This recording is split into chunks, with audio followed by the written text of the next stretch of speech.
आप अगर pharma business start करना चाहते हैं तो फार्मा बिजनेस में सबसे बड़ी लोग गलतियाँ क्या करते हैं कि पीसीडी के साथ स्टार्ट करते हैं। पीसीडी स्टार्ट करना सबसे अच्छा भी है और सबसे खराब भी है। क्यों? इसके दोनों पहलू हैं। अगर आपका बजट 10 से 15 हज़ार का है तो आप पीसीडी से स्टार्ट करें, मगर आपका बजट अगर 1 लाख से ऊपर है, आप 1 लाख इन्वेस्ट कर सकते हैं तो थर्ड पार्टी में जाए, क्योंकि कोई भी प्रोडक्ट अगर थर्ड पार्टी में बनाते हैं तो 20 से 22 हज़ार रुपये के बीच में एक प्रोडक्ट बन के रेडी हो जाता है।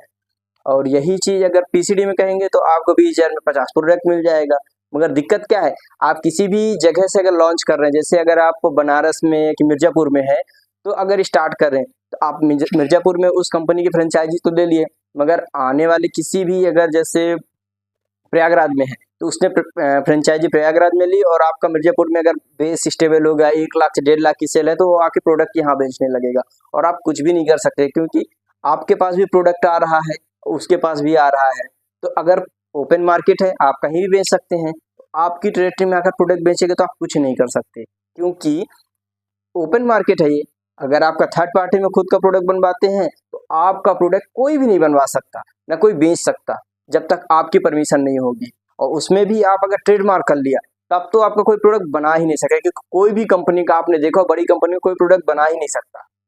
सबसे बड़ी खास बात ये है, तो यही चीज़ को ध्यान में रखना है कि हमें प्रोडक्ट बेचना तो है, मगर थर्ड पार्टी में, वो भी रजिस्टर्ड बेचना है। कोई खर्चा नहीं लगता। एक ट्रेडमार्क करने में गवर्नमेंट फीस है 4,500 रुपया। रजिस्टर्ड करिए और 4,500 रुपये मेरे ख्याल से कोई इन्वेस्टमेंट की दिक्कत नहीं है। 4,500 रुपये, बाकी अगर हमसे कहेंगे हम उसकी पूरी फीस लेते हैं, सर्चिंग का लेते हैं, बाकी चीज़ें तो आप हमसे भी ट्रेडमार्क करवा सकते हैं, और अगर आप अपने से कराना चाहें तो अपने से करा सकते हैं। तो सिलेक्शन करना है तो थर्ड पार्टी में प्रोडक्ट बनवाइए, और उसके बाद मार्केट कैसे करना है। आपने देखा होगा कोई भी प्रोडक्ट बनवाता है कोई व्यक्ति, तो सबसे बड़ी गलती क्या करता है कि एमआरपी हाई रख देगा कि एमआरपी लो रख देगा। तो हमें उसमें नहीं जाना, हमें सिमिलर रखना, जो सारी कंपनियों का आ रहा सेम हम वैसा ही रखें। पैकेजिंग भी ऐसा नहीं कि अलग रख दे, क्योंकि पैकेजिंग अलग तब सक्सेस होगी जब आपका बेस मजबूत होगा, आपको पहचानते हैं, तब आप कोई भी पैकिंग रखेंगे तो चलेगी। मगर आप न्यूली पैकिंग रख देंगे और नया नया एकदम ब्रांड आ जाएगा तो कोई नहीं लेगा। कुछ आप मतलब कुछ भी मेहनत करके थोड़ा बेच सकते हैं, मगर उतना नहीं बेच सकते जितनी ज़रूरत है। तो इसका ध्यान रखें कि सबका सिमिलर प्रोडक्ट रखें, सिमिलर एमआरपी रखें। फर्स्ट टाइम अगर लॉन्च कर रहे हैं तो सिमिलर रखें, सबसे मिलता जुलता रखें, ऐसा नहीं अलग रख दें। अलग रखेंगे तो बहुत प्रॉब्लम्स आए। कलर का सिलेक्शन ऐसा करें कि सबसे मिलता जुलता रहे, सेम ना रहे मगर मिलता जुलता रहे।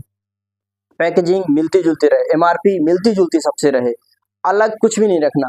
हमको अगर फर्स्ट टाइम अगर हम लॉन्च कर रहे हैं, थर्ड पार्टी में स्टार्ट किए हैं, अगर हमारा टर्नओवर 50 लाख से 1 करोड़ से नीचे है तो इसका ध्यान रखना पड़ेगा कि हमें सिमिलर रखना।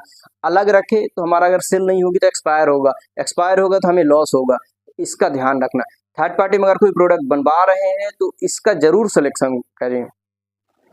और अगर थर्ड पार्टी समझ पाए कि प्रोप्राइटर में करना है तो प्राइवेट लिमिटेड के साथ करना है, तो इसका ध्यान रखिए कि अगर प्राइवेट लिमिटेड के साथ कर रहे हैं तो आपका 1 ईयर में अगर 50 लाख की सेल कर पाएंगे तो प्राइवेट लिमिटेड के साथ जाइए, अगर कम कर पाएंगे तो प्रोप्राइटर के साथ जाइए। प्रोप्राइटर में फ़ायदा ये होगा कि आपके खर्चे बचेंगे।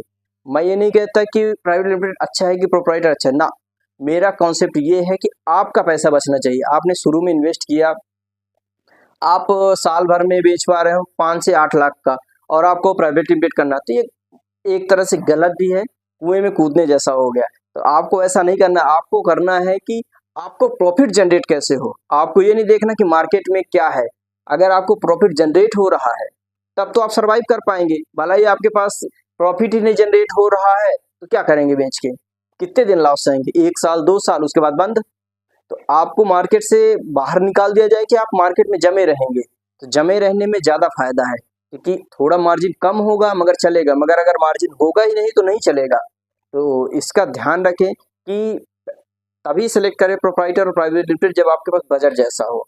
और आपके पास अगर बजट कम है तो फिर तो कोई दिक्कत ही नहीं है। अगर कम है तो पीसीडी भी स्टार्ट कर सकते हैं, 1-2 प्रोडक्ट से स्टार्ट कर सकते हैं। अगर 1 लाख तक का है, 1 लाख में आपके कम से कम 4 प्रोडक्ट हम बनवा के दे देते हैं, 4 से 5 प्रोडक्ट हो जाएंगे, क्योंकि 20 से 22 हज़ार रुपये करीब एक प्रोडक्ट बन जाता है। और थोड़ा सा महंगा प्रोडक्ट बनवाना है तो 30 से 35 हज़ार का बन जाएगा 1 प्रोडक्ट। अगर आपके पास 5 लाख का इन्वेस्टमेंट तो आपके कम से कम 20 प्रोडक्ट से लॉन्च कर सकते हैं, बैग फोल्डर रिमाइंडर के साथ लॉन्च कर सकते हैं। तो आइए हमारे साथ जुड़िए, हम आपको बताएंगे कि कैसे काम करना है, कितना जल्दी आप पैसा जनरेट कर सकते हैं, प्रोप्राइटर के साथ करना है कि प्राइवेट लिमिटेड के साथ करना है कि पीसीडी के साथ करना है, कितना बजट है, सारी चीज़ें हम आपको बताएंगे। और आप मेरे से जुड़ के खास बात ये है कि आपको ना तो ड्रग लाइसेंस, जीएसटी इन सब की भी टेंशन नहीं रहेगी। अगर मेरी कंपनी के साथ जुड़ते हैं तो इन सब चीज़ों का कोई प्रॉब्लम नहीं है और आपका प्रोडक्ट भी मोनोपोली रहेगा। मोनोपोली का मतलब ये कि आपके अलावा किसी के पास प्रोडक्ट मिलेगा ही नहीं। आप मेरे पास भी कहेंगे कि मिल जाए तो नहीं, हम पूरा प्रोडक्ट बना के आपको दे देते हैं, आपका ब्रांड रजिस्टर्ड करने में मदद करेंगे, मार्केटिंग कैसे करना है ये सारी स्ट्रेटजी बताएंगे। आप मुझसे जुड़िए और हम आपको बताएंगे कैसे करना है। अगर